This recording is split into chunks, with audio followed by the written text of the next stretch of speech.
Sonunda hoş gelebildim.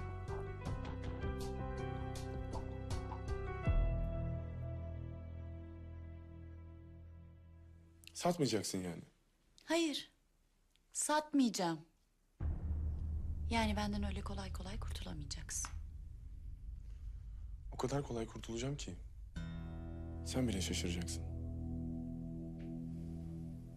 Ortaklıktan ayrılıyorum.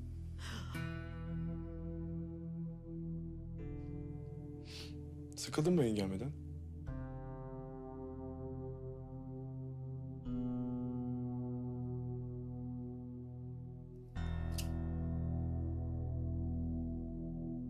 Restoran artık senin.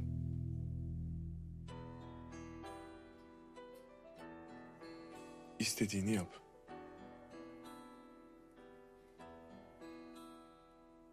Ben gidiyorum buralardan.